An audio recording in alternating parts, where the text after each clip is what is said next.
ibi biza kuri dukurikiye. Ejo hari umuntu wari wabajije ibintu bijyanye no gusisa gukomba igitsina cya mugenzi we. So namusubije ko igihe ibyo bintu byose waba wabikoze mugenzi wawe atabyemeye cyangwa mutabyumvikanyeho, waba wakoze icyaha cyo guteza akajagari mu gitsina cy'undi. Nabonye abantu bazana comment bagira nk'aho ari komedi, ari ibintu byo gusetsa, ariko mu by'ukuri ibi ntabwo ari ibintu byo gusetsa.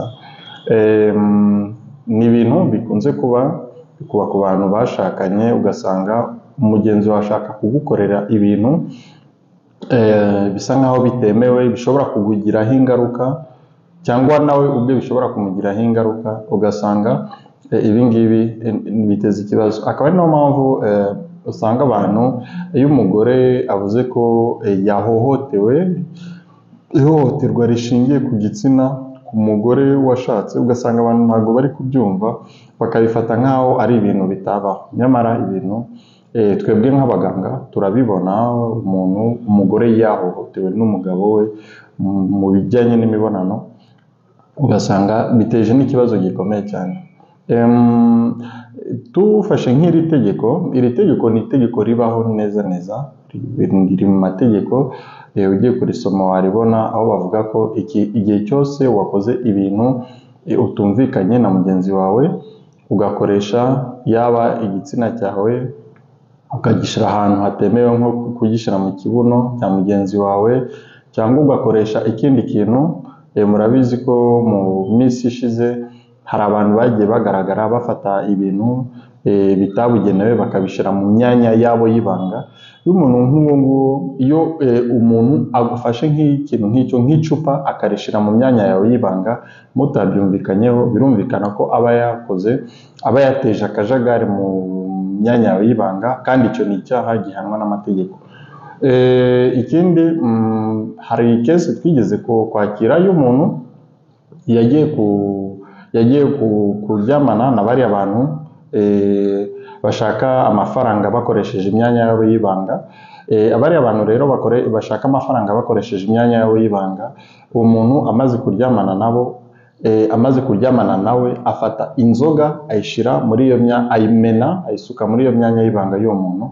Birumvikana ko kuri uyu muntu nawe babumvikanye bamaze gukora imibonano, ariko akazana ikindi kintu kitari mu bwumvikane, ikindi kintu nk'izo nzoga abasutse muri iyo myanya y'ibanga y'uwo mukobwa. Ntabwo biba byemewe, ntabwo biba biri, nubwo baba batabisezeranye ngo bandike, ariko ntabwo babumvikanye ko baraza gushyiramo ibintu by'inzoga. Biriya rero nibyo bita guteza akajagari mu myanya y'umuntu y'ibanga. Ibindi, gufata ururimi rwawe ukarushyira mu myanya y'ibanga y'umuntu, cyangwa ugafata umunwa wawe ukajya gukomba igitsina cy'umuntu mutabyumvikanyeho. Ibi nabyo ni uguteza akajagari mu myanya y'ibanga y'umuntu. Ikindi abantu bagakwiye kumenya ni uko ku bantu bashakanye hashobora kuba bene ibibazo. Umugabo ashobora kuba yagiye ahantu runaka, mu kabari n'ahandi, bakavugana n'inshuti ze bakaganira, bakamubwira nyamara twe tubikora uku.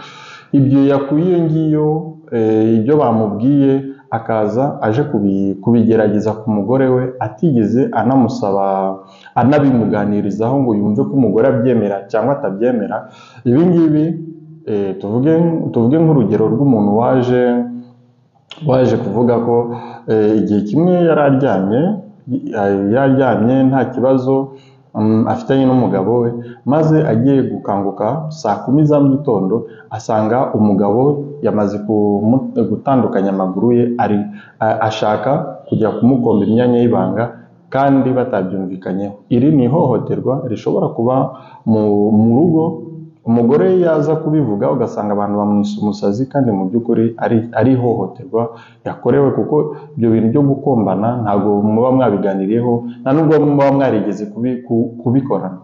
Ibintu rero mutigeze mukorana, ukaza ukabikorera mugenzi wawe ku gahato, cyangwa ugashaka kubimukorera ngo nibwo ushaka kumunezeza. Ntabwo wanezeza umuntu atabanje kukwemera ko ibyo ugiye kumukorera koko bimuzanira umunezero. Ikindi gikunze kubaho cyangwa cyabayeho ni umugabo udafata umwanya wo gutegura umugore we akamubwira garama aho ngaho njye nikorera ibyanjye nigendere. Ugasanga umugore ari kuzanga ari kumbaza ngo abura ubushake ngo nta bubobere agira ntaki, ariko wamuganiriza neza ugasanga ahubwo afite ihohoterwa rishingiye ku gitsina riri chronique rimaze igihe kinini, ahubwo ibyo byose ibyo bikomere byo mu mutima byamubayeho nibyo byatumye asa nkaho yumye burundu ku buryo atabona ububobere, atabona amavangingo, atabona ubushake kubera uwo mugabo umubwira ko we mbese yamufashe. Umugabo aba yarafashe umugore we nk'igikoresho cye cyo gukora imibonano mpuzabitsina. Umugore rero we arabona akabona afite abana 2, 3, nta bushobozi afite, nta mafaranga afite, avuga uwo mugabo nubwo ankorera ibi ariko niwe uhahira urugo, niwe ukora ibi, reka nihangane. Ariko muri we urumva ko nta byishimo by'urugo, nta byishimo by'imibonano abonamo. Ibi ngibi rero niyo mpamvu nk'uyu mugabo ukora iri hohotera ahohotera umugore we ari abantu bakwiye kwigishwa cyangwa gukosorwa byaba ngombwa kugira bibashe kurangira. Ikindi gikunze kubaho ni abagabo bashobora gukora imibonano, agakora imibonano n'umugore we kandi azi ko umugore we arwaye, ukavuga ngo njyewe ndi kumva wowe garama aho ngaho nikorera ibyanjye nigendere nubwo urwaye, ibyo ntabwo mbyitayeho. Cyangwa ukaba umaze kumukomeretsa, wamubwiye nabi, wamututse, wamwandagaje cyangwa wamukubise, hanyuma ukaba ushaka ugakorana nawe imibonano ku gahato. Abagore bamwe barabyakira bakabyemera ngo ni inshingano z'urugo, ngo njyewe ese mbyanze ngo bizagaragara gute, ariko mu by'ukuri abaguhohoteye. So ibyo byose ni bimwe mu byaha biri muri rya jambo ryo guteza akajagari mu myanya y'ibanga y'umuntu, tutibagiwe ko hari n'ibindi biremereye wenda umuntu atavugira aha ngaha, biremereye birenze ibyo ngibyo navuze, aho umugabo ashobora kubikorera umugore cyangwa umugore akabikorera umugabo, bikaba byanateza n'urupfu. So ibi ngibi rero abantu bakwiye kumva ko ari ibintu biba muri sosiyete, nubwo bitavugwa cyane ariko biba muri sosiyete zitandukanye, ntabwo ari mu Rwanda gusa, ntabwo ari hehe gusa, muri sosiyete hose henshi birahaba. Ikibazo ahubwo ni uko benshi cyane cyane muri Afurika benshi bibabaho bagaceceka kubera umuco, kubera imyumvire, kubera n'icyo baba bashaka kuvuga ngo nimbivuga bazabireba gute, bazabyumva gute, bazambona nkaho n'ibindi byinshi. So ibyo rero nibyo abantu bagakwiye kumenya. Guteza akajagari mu myanya y'ibanga y'undi ni icyaha gihanwa n'amategeko. Nimba utari ubizi ukwiye kubimenya, kuko igihe uzabikora ugafata ikintu runaka, intoki zawe, igitsina cyawe, ibindi bintu bitemuka bishyira mu myanya y'ibanga ya mugenzi wawe mutabyumvikanyeho, gufungwa ni ugufungwa igihe kinini, kandi ni ibihano bikomeye nyine birumvikana. Umuntu uzabikora azabyumva yageze. Turabashimye rero ko mwadukurikiye, twongera kubibutsa gukanda kuri subscribe no kuri like. Nawe utaha, bye bye.